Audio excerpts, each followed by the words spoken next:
Ça y est, on a signé le compromis de vente, enfin, et c'est le début des problèmes. Donc, je vais te raconter dans cet épisode où on en est avec l'étape qui suit, donc les banques principalement et les artisans. Comment et pourquoi on galère avec la banque et comment on fait tout pour avoir notre financement malgré un dossier difficile. Et je vais t'expliquer aussi toutes nos difficultés qu'on a avec l'urbanisme notamment, avec les notaires et aussi pour trouver un artisan de confiance. Donc pour rappel, si tu découvres cette série d'épisodes, j'ai déjà fait 3 épisodes où j'expliquais comment on a recherché, quels étaient nos critères. Dans le dernier épisode, j'expliquais justement qu'on avait enfin trouvé la bonne affaire. Pour rappel, le concept d'acheter une RP rentable, c'est d'acheter donc notre RP, donc notre résidence principale dans laquelle on souhaite habiter, mais avec une dépendance, avec plus de surface qui nous permettra de louer à des locataires, ce qui nous permettra d'avoir d'une part le locataire qui va nous rembourser une bonne partie du crédit et d'autre part aussi de faire une plus-value potentielle à la revente grâce à la création de valeur qu'on va faire dans ce projet. Donc voilà, encore une fois, si tu n'as pas suivi cette série, je t'invite vraiment à regarder l'épisode 3 que je te mettrai quelque part par là, où j'explique vraiment tout le projet en détail, mais grosso modo, c'est une maison qui fait 240 mètres carrés, c'est une ancienne partie de restaurant avec une partie qui était habitée et dans laquelle on va habiter une partie.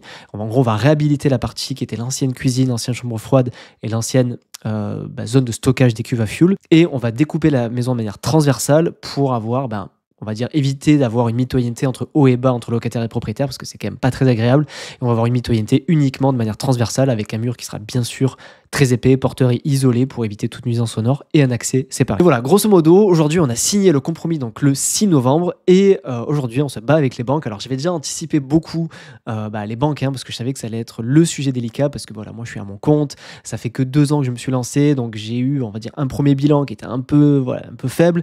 Là, cette année, ça va beaucoup mieux, donc je commence à montrer que ça marche. Mais voilà, les banques n'aiment pas trop les entrepreneurs qui se lancent, donc forcément, c'est pas simple. Heureusement que madame est en salarié CDI, ce qui aide quand même pas mal de dossiers. Et voilà, je te propose de découper cet épisode un peu en 3 parties. Première partie, je vais te parler un petit peu du compromis. La deuxième partie, je vais te parler du prêt bancaire. Et la troisième partie, je vais te parler des artisans. Donc sur le compromis, donc ça s'est fait le 6 novembre avec notaire vendeur, notaire acheteur. Et ça, c'est quelque chose que je dis beaucoup dans ma formation Start InMo, mais je vous le répète et je vous le dis ici pour que ça conforte encore une fois ce conseil que je donne tout le temps. Prenez toujours votre notaire avec vous. C'est-à-dire que si vous êtes acheteur et que le vendeur propose de prendre son notaire, ok, mais par contre, prenez votre notaire à vous parce qu'il va défendre vos intérêts. Et moi, je le vois dans ce dossier qui est très compliqué, enfin du moins c'est le premier, on va dire, projet IMO si compliqué qu'on fait parce qu'il y a énormément de sujets au niveau de l'urbanisme, de tout un tas de choses, que heureusement que notre notaire était là parce que clairement, elle nous a vraiment beaucoup rassurés. On a vraiment senti le fait qu'elle était là pour nous et pas pour se prendre ça comme quoi. Donc c'est vraiment super important. Mais grosso modo, voilà, le compromis était assez long, ça a duré 2-3 heures parce qu'il y a beaucoup de sujets complexes. Et nous, on a mis 3 conditions suspensives dans lesquelles on va revenir après. Mais grosso modo, il y a la condition suspensive du prêt.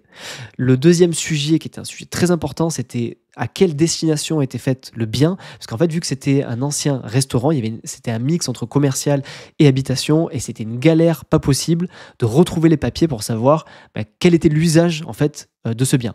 Et en réalité, quand on a regardé tous les permis de construire depuis les années 60, en fait, ils n'avaient jamais été déclarés en tant qu'exploitation commerciale, ce qui fait que on n'aura pas à faire le changement de destination, ce qui est quelque chose de contraignant et qui peut prendre pas mal de temps. Donc voilà. Mais on l'a quand même mis en condition suspensive parce que malgré tout, ce n'était pas très clair dans les papiers que l'on avait. Donc, ça fait partie des conditions suspensives qu'on a mis, comme quoi il fallait que le notaire vendeur demande à l'urbanisme un message clair qui dit que bien oui, ce qu'on achète est bien à usage d'habitation parce qu'en fait, de là va découler beaucoup de choses, beaucoup de simplicité ou de complexité supplémentaire. Donc, on l'a mis en condition suspensive. Et la troisième condition suspensive qu'on a faite, c'est l'avoir l'accord de l'urbanisme de la déclaration préalable. Parce qu'en fait, je vais vous montrer après le croquis. Vu que c'est du coup une ancienne cuisine, chambre froide et il n'y avait pas d'ouverture en fait. Donc nous, on va devoir créer 6 ouvertures en façade. Donc c'est quand même beaucoup parce qu'il y a d'une part notre futur salon sur lequel il faudra apporter la lumière et d'autre part aussi, il faudra créer une porte d'entrée en fait pour les locataires. Donc, puis d'ailleurs, je vais te montrer tout de suite le croquis, ce sera plus simple pour que tu comprennes de quoi je parle. Bon, tu vois que c'est un croquis fait maison, mais l'urbanisme ne nous a pas demandé beaucoup plus. Enfin, si en réalité, on a fait un vrai dossier de déclaration préalable et tout, c'est ma conjointe qui l'a fait pour être franc.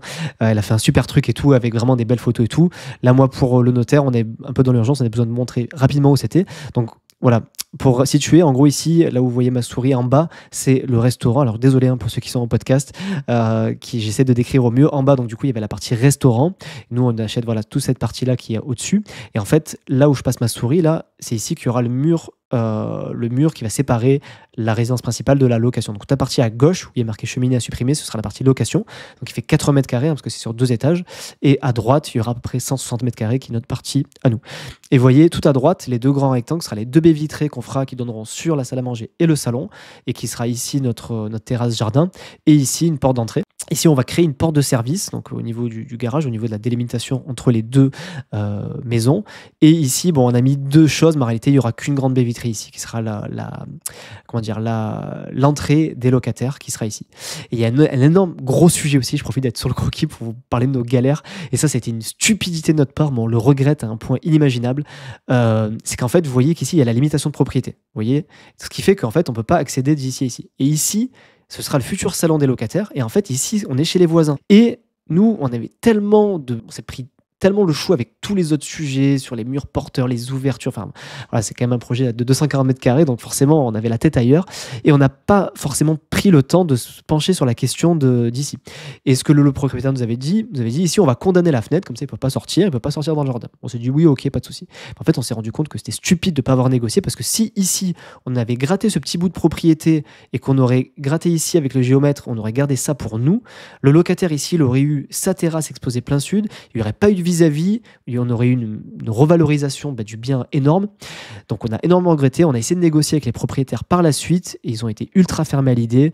Alors je vous passe les détails, des problèmes familiaux qu'ils ont entre eux, enfin, voilà, c'était un peu compliqué, mais grosso modo ils ont fermé la porte sur ce sujet. J'en suis vraiment dégoûté parce que je trouve que c'est une absurdité et pour eux, et pour leurs futurs locataires, et pour les futurs non-locataires. Il y aura un vis-à-vis énorme ici, et finalement ils avaient filé ce petit bout de terrain qu'on aurait bien sûr payé en plus, hein. On aurait tous les deux été gagnants et pour le confort de nos locataires, donc pour avoir des locataires plus qualitatifs, mais en plus, enfin du moins avec moins de turnover et des locataires plus joyeux, on va dire, et en plus de ça, nos biens auraient pris aussi de la valeur. Donc bref, j'ai pas compris leur délire, mais voilà, en tout cas ils ont refusé de manière assez stricte, assez sévère. Bref, donc voilà, pour vous montrer un petit peu le croquis, que vous compreniez la déclaration préalable d'ouverture qu'on a fait, et ça pareil, on l'a mis en condition suspensive parce que si la mairie refuse, donc grossièrement le projet on le fera pas, parce que là, si on peut pas ouvrir ici, ça veut dire qu'il y a 0 lumière qui rentre ici, donc en fait c'est impossible, on pourra pas rentrer chez nous, et en plus de ça, c'est pour avoir une pièce aveugle dans 80 mètres carrés, c'est juste pas possible. Du coup, je transfère le sujet d'après qui est sur l'urbanisme et sur nos problèmes de limite de propriété. Alors, vous voyez, je vous ai expliqué un petit peu la galère qu'on a avec les propriétaires actuels là, qui refusent. Alors, en réalité, il y a le monsieur qui est OK, mais la dame qui est pas OK, vraiment, donc c'est un peu compliqué. On perd pas espoir, on part du principe que voilà, dans le futur, on continuera à négocier et essayer de gratter ce petit bout de terrain. Mais l'autre sujet, c'est qu'il y a ce voisin qui est ici, donc à gauche, qui... Donc vous voyez, la limite de propriété, elle est bizarre, elle fait le long comme ça. Eh ben, on le connaît pas, hein, mais on est venu un jour, et puis le monsieur, il est venu nous mettre un énorme fil ici pour dire, ok, ici, vous dépassez pas, franchissez pas la ligne, quoi. Donc ça nous a un peu, pas vexé, mais ça nous a un peu énervé parce que on s'est dit, bon, le gars, on le connaît pas, et juste, il a entendu dire que quelqu'un allait acheter, qu'il allait mettre des locataires. Le mec, il est venu avec son vieux fil, et en plus, il a gratté des mètres, à mon avis, qui sont pas à lui. Il nous a réduit un peu notre espace. En mode, bon, vous franchissez pas la ligne, quoi. Donc, bon, voilà, on ira, je pense, avec ma conjointe, essayer de faire connaissance, faire connaissance pour leur expliquer voilà, qu'on est les nouveaux voisins, nos projets, et parce qu'en plus, on aimerait leur demander une servitude de passage.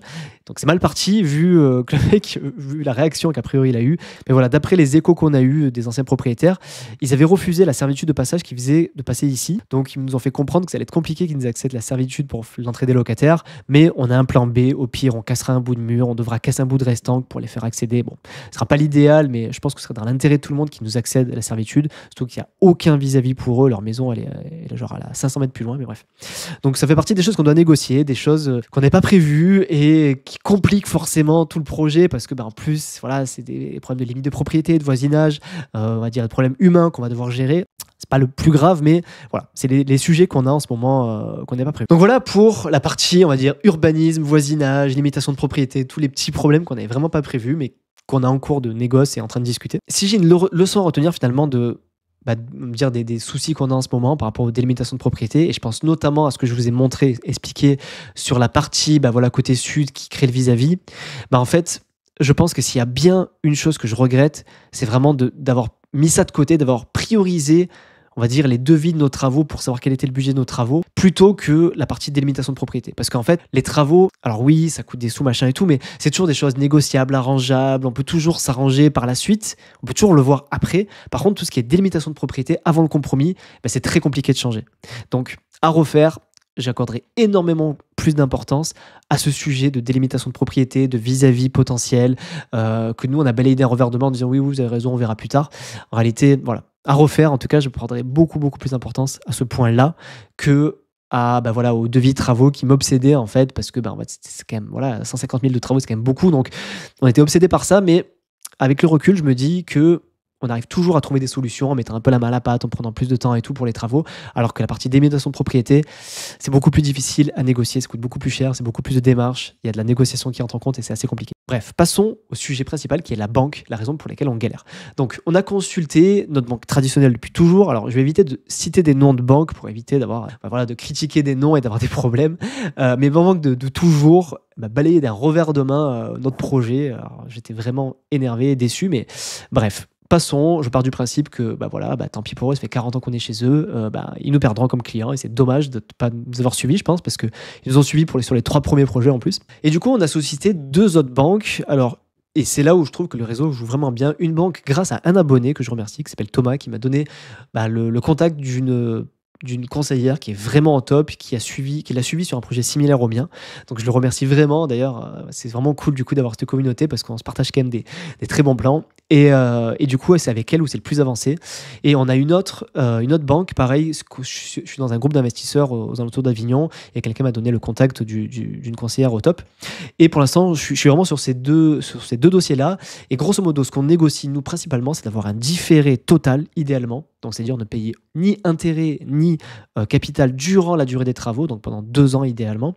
Sachant que je sais que c'est un inconvénient d'avoir un différé total parce que les intérêts se capitalisent et forcément, ce qu'on commencera à rembourser sera plus cher après. Mais je pars du principe que voilà, je préfère faire ça plutôt que d'avoir un double loyer qui va vraiment nous mettre dans la panade pendant 2 ans et surtout de mettre du stress supplémentaire pendant les travaux. Ce qui serait le cas si on a un différé partiel, parce que clairement, les intérêts, on serait à hauteur de genre 1100, 1200 hein, juste en intérêt, plus notre loyer actuel, donc on sera prêt à 2000 euros ça fera quand même assez mal. Donc, si on n'a pas le choix, on passera sur le différé partiel, mais on est en train de négocier pour avoir au moins le différé partiel et le différé total dans l'idéal. On négocie aussi le taux, bien sûr. On négocie aussi la suppression des IRA, l'indemnité de remboursement anticipé. Ça, c'est pas simple à négocier, mais voilà, ça fait partie du jeu de la négoce qu'on fait avec la banque. On lâche clairement du lest sur l'assurance emprunteur parce que l'assurance emprunteur, je pense que vous le savez, on peut le renégocier n'importe quand. C'est même plus après la première année maintenant, hein, c'est dès les premiers mois après. Et je sais qu'on fera une économie on va certainement diviser par 2 notre mensualité. Donc pour le coup, je leur laisse prendre leur gras là-dessus. Parce que je sais qu'on va renégocier ça dans l'année qui suivra. Et pareil sur l'assurance habitation, je leur laisse aussi, je pars du principe que pareil, on peut toujours le négocier et changer par la suite, donc je leur laisse prendre leur marge là-dessus. Et grosso modo, là aujourd'hui, les 2 offres qu'on a les plus avancées, c'est donc celle avec mon abonné qui s'appelle Thomas d'ailleurs, et la conseillère m'a proposé un différé total de 2 ans, donc je trouve ça génial. Alors dans les 2 ans, en réalité, c'est un prêt sur 25 ans, mais dont 2 ans différés. Donc en réalité, il y a les 2 ans différés et ensuite, ce sera un prêt sur 23 ans. Raison pour laquelle la mensualité sera un peu plus élevée parce que du coup, la durée est plus faible que si c'était 25 ans, mais on a la chance finalement d'avoir uniquement l'assurance emprunteur à payer pendant 2 ans, quelque chose comme 100 € par mois. Donc nous, ça nous laisse vraiment le temps tranquille, sans stress, de rester où on est, faire les travaux, de commencer à habiter là-bas, ensuite faire les travaux pour le locatif et même toucher nos premiers revenus locatifs. Donc refaire de la trésor tranquillement, avant d'avoir la mensualité complète. Et pour le coup, on a eu un premier refus. On a eu un refus de la caution parce que la caution ne voulait pas prendre en compte les revenus locatifs liés à notre projet en fait, de RP rentable. Hein. Il ne prenait pas en compte les revenus qu'on allait tirer de notre maison. Donc on avait notre taux d'endettement qui explosait. Donc ce n'est pas passé. Mais la conseillère est plutôt confiante sur le fait qu'on passe en hypothèque. Alors je sais que c'est pas l'idéal en termes de cautionnement, hein. Clairement on préfère une société de caution, mais voilà, pour ce type de projet, je sais qu'on n'est pas en position de force auprès de la banque au vu de notre dossier, donc si ça passe en hypothèque, ça passera en hypothèque. En termes de coût, ça ne nous coûtera pas plus cher, le coût de l'hypothèque sera pas plus cher que la caution. Par contre, voilà, je sais qu'à la revente il y a plus de démarches, il y a la manlevée d'hypothèque à faire, je sais que c'est un peu moins simple, mais voilà, pour le coup, c'est la seule qui nous propose aujourd'hui du différé total. Elle nous propose un taux à 3,45 et elle fait un prêt global. Ce qui est important, ça simplifie beaucoup les démarches. Sur la deuxième banque avec laquelle on est le plus avancé, elle, pour le coup, elle a fait 2 prêts. Elle a fait un prêt pour la RP et un prêt pour le locatif. Alors pour le coup, ça nous a demandé beaucoup plus de démarches, autant sur les devis travaux que sur les estimations locatives des agences. Mais pour le coup, c'est assez bien avancé. Avec elle, la caution, a priori, serait OK. Mais le seul truc qui bloque, et ça, je ne vous cache pas que ça me scandalise un peu, c'est que le visa de ma femme, arrive à expiration en janvier. Donc pour ceux qui ne savent pas, ma femme est colombienne. D'ailleurs, quand l'épisode sortira, je serai certainement en Colombie pour passer Noël là-bas. Et vu que le visa expire en janvier 2025, mais bien sûr, on a fait les démarches de renouvellement et on ne peut pas le faire avant 2 mois, donc on l'a fait quand on avait le droit de le faire. On a fait la preuve de dépôt, on a tout fait, et a priori, ça bloquerait pour ça. Outre le fait que ça fait 7 ans qu'elle est là, qu'on a 2 enfants ensemble, qu'on est pacsé, bref, que tout... je pense qu'on fait tout bien, elle travaille, elle paye ses impôts en France et tout. Je ne vous cache pas que ça me scandalise un peu qu'on soit bloqué à cause de ça. Parce qu'en plus, on a déjà fait un projet IMO à 2, elle est propriétaire aussi en France d'un bien, sur un bien locatif. On a une certaine stabilité, je pense. Et surtout que ça veut dire qu'on a, juste parce que c'est en janvier que ça expire, on serait bloqué pour notre projet. Donc je trouverais ça un peu scandaleux. La conseillère aussi m'a partagé mon sentiment de scandale. Mais voilà, a priori, ce serait l'organisme de caution qui bloquerait. A priori, ça passerait, mais c'est pas sûr, mais c'est ça qui les ferait bloquer. Donc voilà, je vous en dirai plus au prochain épisode. Et pour le coup, sur les taux avec elle, vu qu'elle a fait 2 prêts, alors c'est intéressant parce qu'elle nous a fait un prêt à 3,25 sur la partie RP et à 3,60 sur la partie locative. Donc l'un dans l'autre, on est à peu près pareil que sur l'autre banque qui nous propose un taux global à 3,45. Et elle, pour le coup, elle nous propose un différé partiel, donc un peu moins intéressant pour nous, mais elle nous propose 25 ans plus 3 ans de différé. Donc pour le coup, on aurait des mensualités vraiment moindres sur la durée du prêt. Par contre, sur les 2 premières années, même 3 premières années, du moins le temps qu'on habite dans la maison, on aurait quand même des grosses mensualités, ce qui n'est pas idéal, parce que ça nous mettrait un peu la pression pour terminer les travaux vite, pour éviter cette double mensualité qu'on a avec notre location actuelle. Donc voilà pour le sujet avec les banques. Ensuite, pour les artisans, on a fait venir bien 8 artisans. Sur les 8, on a reçu 4-5 devis. On est dans la fourchette de prix qu'on voulait, entre 100 et 150 000. Entre 100 et 150 000, mais sachant que c'est hors imprévu, il y a plein de petits trucs qu'on n'a pas mis dedans, donc des fois, il n'y a pas les matériaux, tout ça. Donc en réalité, on a réussi à donner un devis à la banque autour de 150 000 € qui était dans notre plan de financement, avec normalement tout inclus, même si je sais qu'il y aura des imprévus, je sais qu'il y aura... Donc nous, ce qu'on prévoit de faire, c'est en gros de choisir notre artisan prochainement. Alors en réalité, on l'a plus ou moins déjà choisi. On attend quand même un petit peu d'aller un peu plus loin sur le financement avant de donner le go. Mais grossièrement, ce qu'on a prévu de faire avec lui, c'est de, en gros, barrer des lignes sur ce qu'on peut faire nous. Donc grosso modo, ce sera la démolition, l'évacuation des gravats. On peut gagner un billet de 5 à 10 000, grosso modo, donc c'est pas négligeable. Et peut-être les finitions, type poste de parquet, peinture, poste de cuisine. On risque de le faire nous aussi pour diminuer certaines lignes, pour nous garder du mou sur les imprévus. Et il y a un dernier sujet concernant finalement les aides qu'on pourrait avoir par rapport à MaPrimeRénov', donc qui est au fait de mieux isoler les logements. Et en fait, c'est un gros sujet parce que finalement, je vous ai expliqué et montré dans l'épisode précédent que en haut, en fait, c'est déjà en DPE-C parce que c'est isolé, il y a du double vitrage et c'est largement habitable comme ça. Vu que nous, en bas, on va réhabiliter quelque chose qui était complètement brut, hein. On va créer les ouvertures, on va créer les menuiseries, on va faire mettre du double vitrage, des baies vitrées, on va mettre on va tout isoler, hein, même au sol, tout ça. Donc, je commençais à me renseigner un petit peu là-dessus. Et c'est un sujet aussi encore compliqué parce que vu que c'était l'ancienne partie du resto, tout ça, c'est pas sûr que ce soit vu comme une surface déjà habitable, donc c'est pas sûr que ça rentre en compte dans les critères, mais par rapport déjà à notre imposition, on serait éligible grosso modo à 50% des travaux à hauteur de 50 000 €, mais voilà, pour l'instant dans ce qu'on a fait chiffrer, il y a à peu près 20 000 € de travaux qui sont liés à cette partie-là, donc à la pose des menuiseries et à l'isolation, grosso modo. Donc on pourrait avoir à peu près 10 000 € d'aide. On n'est pas du tout sûr d'aller au bout. J'ai rendez-vous avec une personne justement qui gère ça, qui va venir voir les locaux pour nous dire grossièrement oui, vous pouvez aller plus loin dans la démarche ou non. Et si oui, on peut aller plus loin, je dis pas qu'on fera la démarche parce qu'en réalité c'est assez complexe, hein. Il y a un audit à faire, qu'il faut avancer, ça coûte quand même 2 000 €, sachant qu'à la fin de l'audit, ils peuvent nous dire non, vous n'êtes pas éligible, donc c'est un risque aussi à prendre. Et je sais aussi que les artisans RGE facturent aussi plus cher, donc l'idée c'est d'aller plus loin, de voir les devis des artisans RGE et de voir grosso modo si à la fin, dans ce qu'on payera avec le devis de l'artisan RGE, est-ce que c'est pas plus cher que si nous on passe par un artisan non RGE et qu'on paye plein pot. Donc on va faire cette comparaison-là et je vous dirai pareil dans le prochain épisode, je pense que j'en saurai plus là-dessus. Et pour info aussi, hein, pour ceux qui font un projet similaire au mien, sachez que tout ce qui est création d'ouverture, donc ce qui est maçonnerie, ce n'est pas couvert hein, par les aides, parce qu'en fait, ce n'est pas... Enfin voilà, vous créez une ouverture, donc ce n'est pas couvert par les aides. Il y a uniquement l'isolation par les murs, plancher, toiture, menuiserie, enfin tout ce qui est système de chauffage aussi.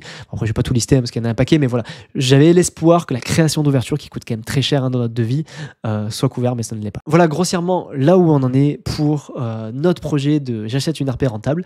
Donc c'était l'épisode 4, j'espère que ça vous a plu. Voilà, là en ce moment on est vraiment dans la banque à fond, on est sur le point d'avoir un accord, mais c'est pas encore sûr. Je pense qu'au prochain épisode, si on a l'accord, alors si on n'a pas l'accord, et qu'on n'arrive pas à avoir notre financement, la série s'arrêtera là.